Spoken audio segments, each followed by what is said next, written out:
El héroe de Cascorro, rodada con un presupuesto bastante alto para el cine de la época, tenía todos los ingredientes para triunfar en las carteleras. Sin embargo, tardó 2 años en estrenarse y enseguida fue olvidada, porque llegó a las pantallas demasiado tarde, cuando el público ya solo aceptaba las películas sonoras.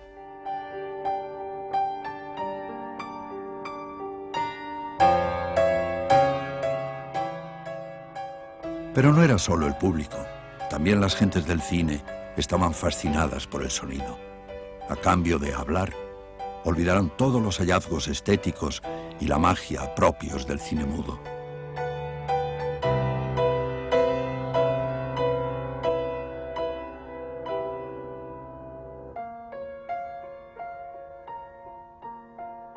Para los actores en general, hablar en el cine era muy importante, porque era dar parte de su vida a través de su voz, dar parte de su personalidad a través de su voz y poder ser como traductores de grandes escritores, de poetas, de autores dramáticos, cómicos, etc.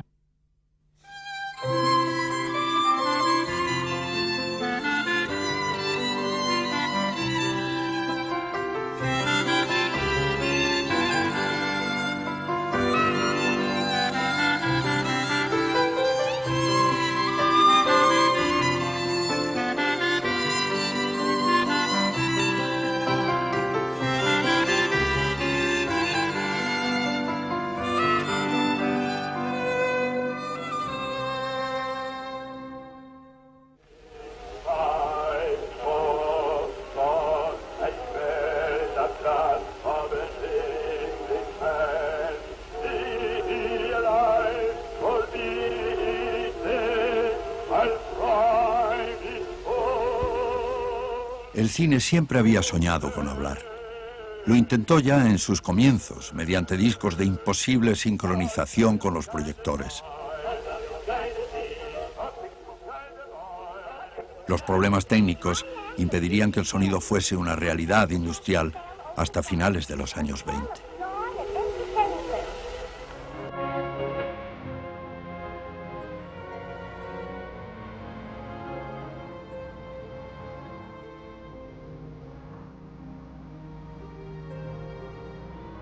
Una nueva era para el mundo del espectáculo comenzó cuando la voz de Al Jolson se escuchó por primera vez en las pantallas, cantando en una película todavía sin diálogos hablados. Había estallado la revolución del sonoro, provocando un cambio tecnológico radical en la industria del cine.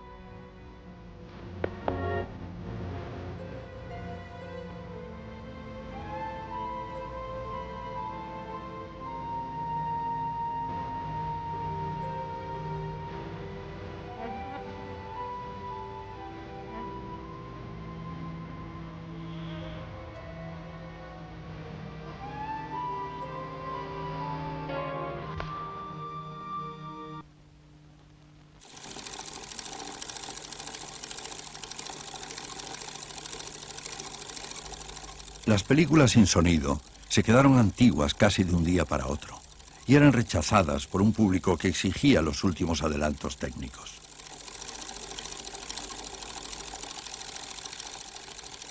El cine español estaba técnicamente muy atrasado para aceptar el desafío del sonido y tampoco disponía del capital necesario para importar los nuevos equipos de rodaje. Todo ello hizo que la llegada del sonoro significara un periodo de agonía para el cine español.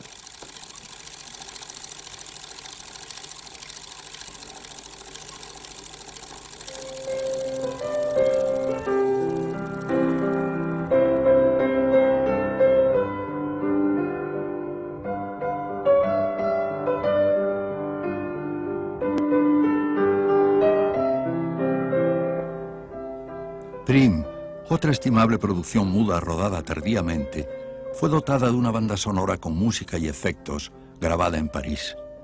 Lo mismo se hizo con otras películas, como La aldea maldita o La alegría que pasa. Pero tales esfuerzos ya no eran válidos. Los tiempos de las sonorizaciones sin diálogos habían quedado definitivamente atrás.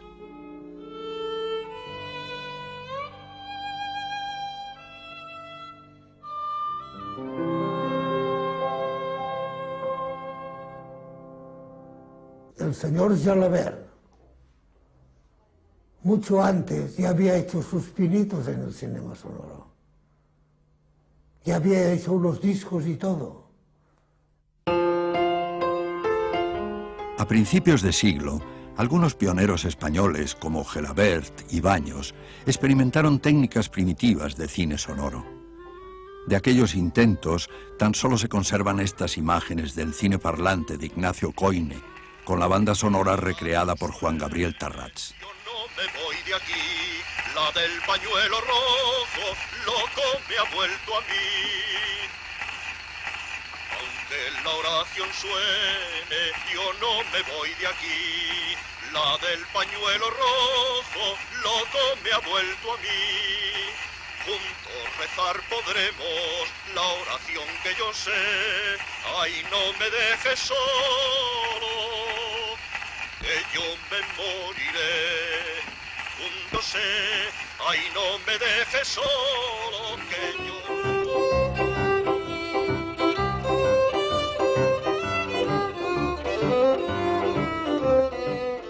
Ya en las postrimerías del cine mudo, se rodó en Madrid una película pomposamente anunciada como Sonora. Pero la picaresca suplantaba la técnica, porque el sonido era proporcionado por la propia orquesta y los coros del Salón Doré. El estreno de Frivolinas fue un éxito, pero el cine sonoro sería otra cosa.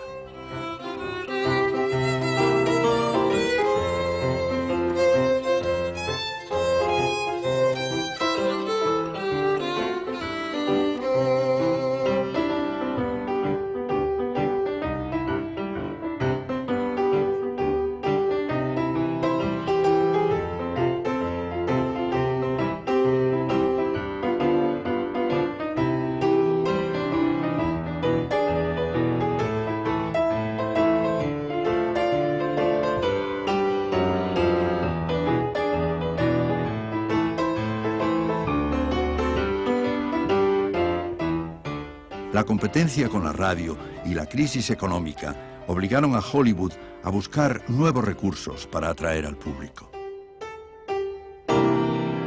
Primero fue el cine sonoro, únicamente había música, efectos, por ejemplo, se cerraba una puerta y se oía el golpe de la puerta al cerrarse, y después vino el cine hablado. Con la llegada de las películas habladas, la pantalla se convertiría en una torre de Babel.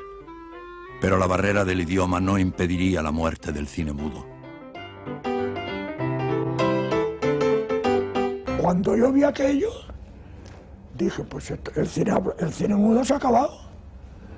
Porque si se puede oír en el cine a los pájaros y el agua y el viento y la voz y la música, se acabó el cine mudo. Y efectivamente.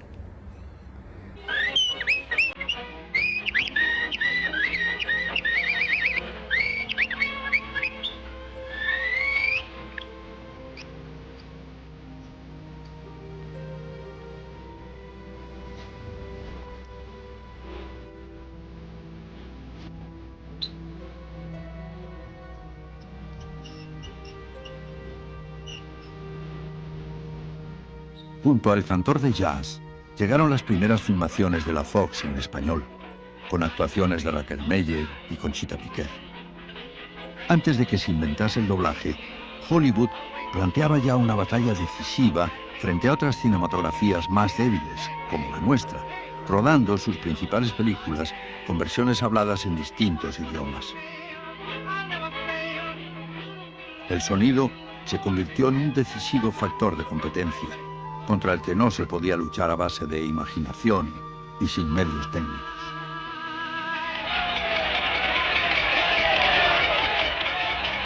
Nosotros intentamos hacerlo con discos. Y yo me acuerdo que hacía el protagonista de esta película, en la cual unos discos de Emilio Vendrell se ejecutaban al gramófono y yo movía la boca como intérprete de la película, pero claro, todo salía deslavazado.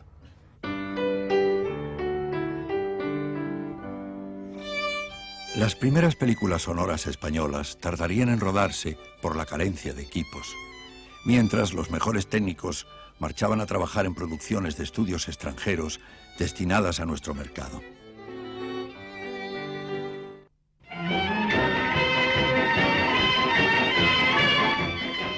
El cine español se enfrentaba a una situación muy difícil que significaría la ruina y el desconcierto para gran parte de nuestra industria de la pantalla.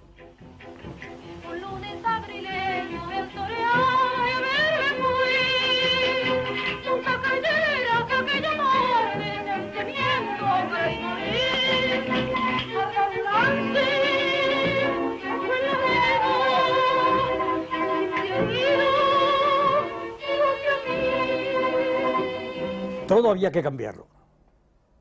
Había que cambiar las cámaras tomavistas. Había que introducir el sonido. Había que cambiar los proyectores cinematográficos de las salas de proyección. Había que crear estudios con estos medios. Fue muy difícil.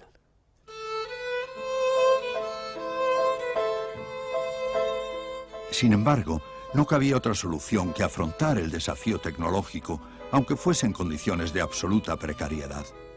Porque las últimas películas mudas que se rodaron no interesaban al público, por muchos esfuerzos que se hiciesen en su producción. El cine español tenía que hablar o desaparecer.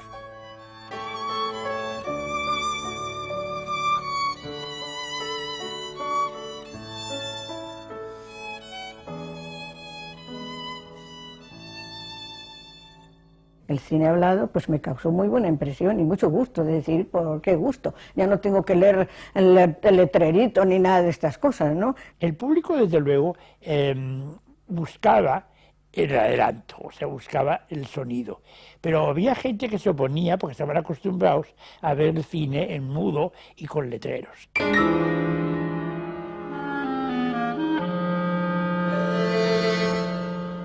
La novedad de la voz en la pantalla impuso nuevas normas narrativas al cine, y muy poco repararon en que se daba fin a una forma propia de arte, con un lenguaje universal de sugerencias mediante la imagen.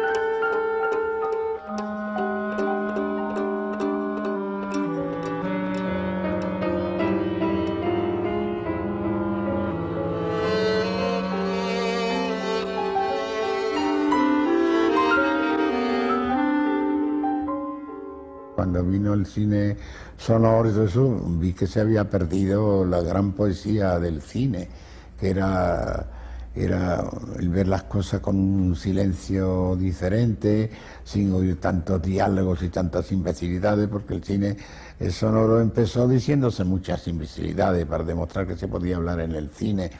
Ay, Virgen de Covadonga, por qué non fais que muera antes que vela dice?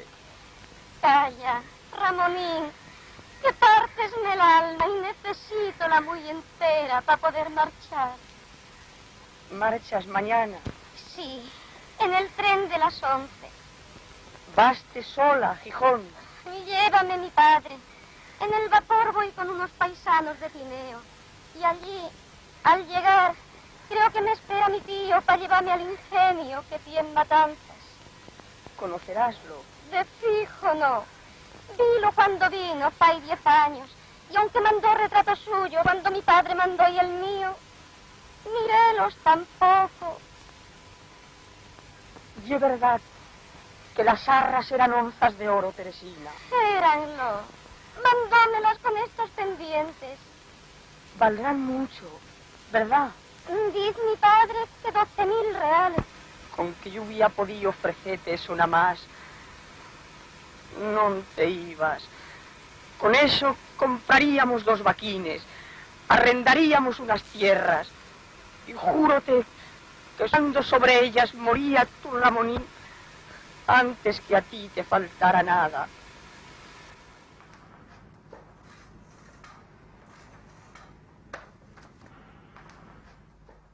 El misterio de la Puerta del Sol fue la primera película sonora rodada en España. Existe una copia que sus propietarios no quieren exhibir.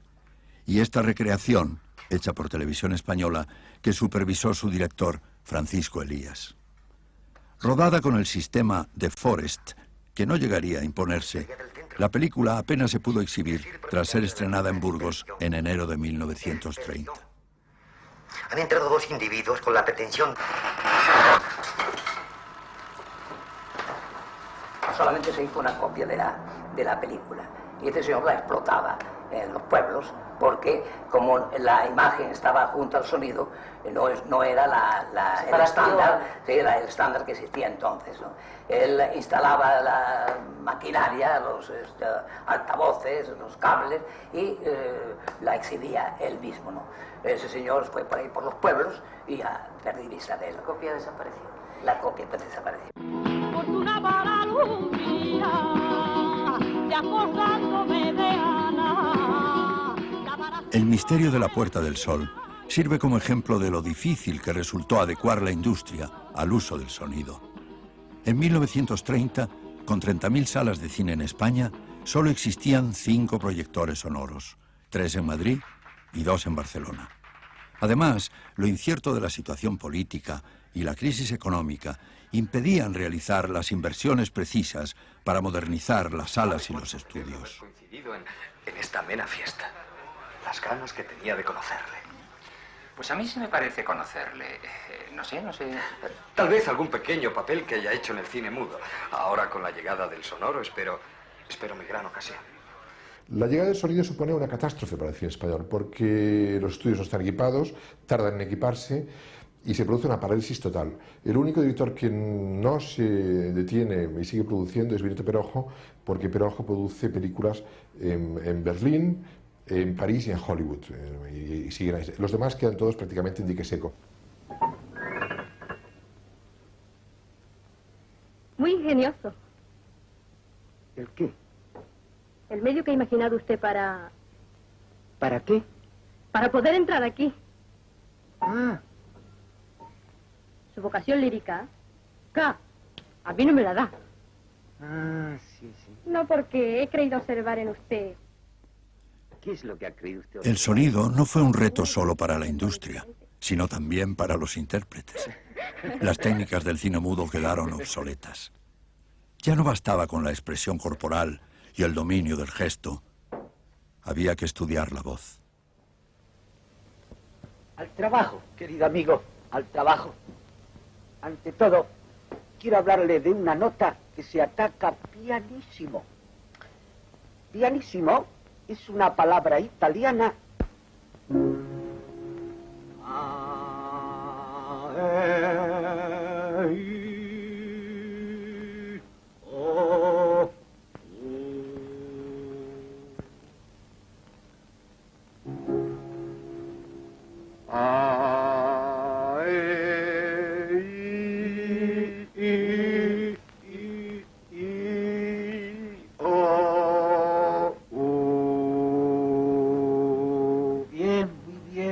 Para ser la segunda lección no está del todo mal. Teníamos que trabajar muchísimo más, aprender los diálogos, saber hablar. Entonces era muy difícil. Hubo artistas que se retiraron por ese motivo. No fueron capaces de hacer una carrera en el cine sonoro porque la mayoría eran actores improvisados muy buenos, pero no eran actores de teatro. O sea, hablar como un loro habla cualquiera, pero hablar con naturalidad es mucho más difícil. A mí me dio un miedo tremendo, porque yo naturalmente hablaba muy deprisa, hablaba con mucho acento andaluz, porque en mi casa se hablaba con ese acento andaluz maravilloso, pero yo no quería hablar andaluz, puesto que yo pensaba de hacer películas en castellano, en aragonés, en catalán, tenía que aprenderme una dicción especial. Entonces yo empecé a estudiar, y creo que di la realidad.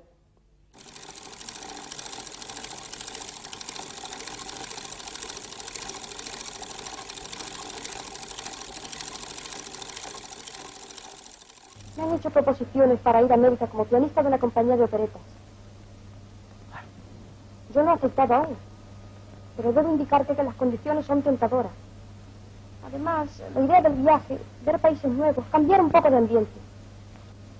La actitud de la mayor parte era de miedo, son todo miedo.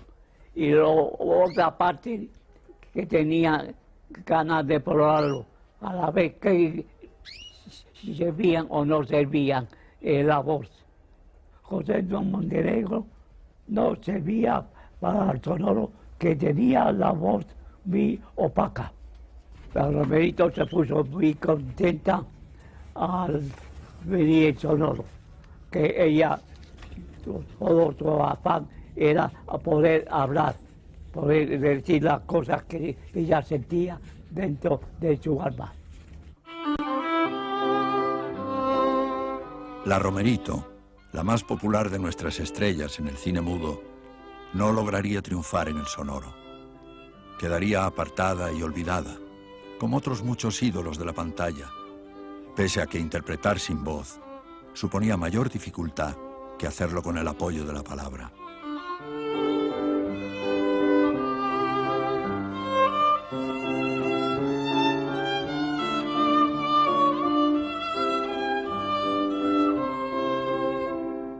El cine mudo era muy difícil, porque es que la voz, la palabra defiende mucho y tapa mucho, ¿verdad?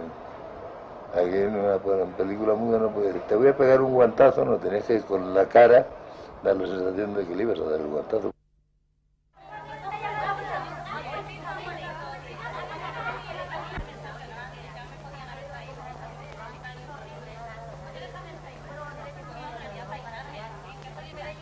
Con el sonido surgirían otros nuevos intérpretes, otras figuras, pero el cine español seguiría siendo el mismo. Ni peor ni mejor que el mudo, con sus temas tópicos y sus obsesiones de siempre, convertidas ahora de gesto en verbo. ¡Qué vergüenza! ¿Yo qué voy a hacer ya? ¿No os voy a avisar? ¿Cómo te dirás a mí?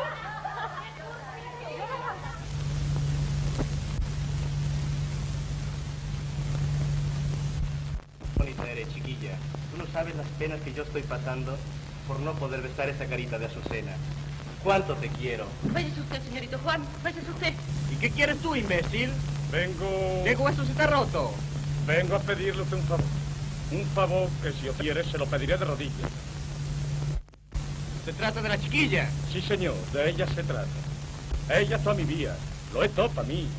La necesito como el aire que respiro, como el agua que bebo, como el pan que me sustenta. No se interponga entre los dos. Allá en la ciudad usted encontrará docenas, y quizá más guapa y más señorita. No se cruce entre los dos. Oye tú, que yo no admito imposiciones de nadie, y menos de un gañán, ¿entendido, eh? Yo aquí soy el amo, ¿eh? Señorito. Y tú el criado. Señorito, atiéndame usted. Por el Cristo del gran poder, óigame, no haga la mala suerte que yo cometa un desafío. Basta ya, bestia. Era como más rápido, no sé, pero habían cosas bonitas. Habían cosas bonitas, todo evoluciona y claro, al evolucionar pues te parece peor, pero no, habían cosas bonitas. Entonces aquello ya no era comercial y entonces resultaba que las películas se utilizaba, había una utilización química de industrias para sales de plata o para nitrocelulosa, para fabricar peines, y entonces la destruían. Eso fue la primera ola destructiva.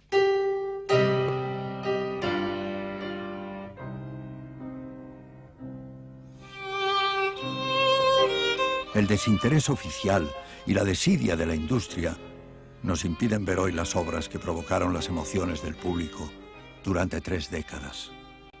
Obras ya inalcanzables, que nos privan de la estética y los gustos de otra época.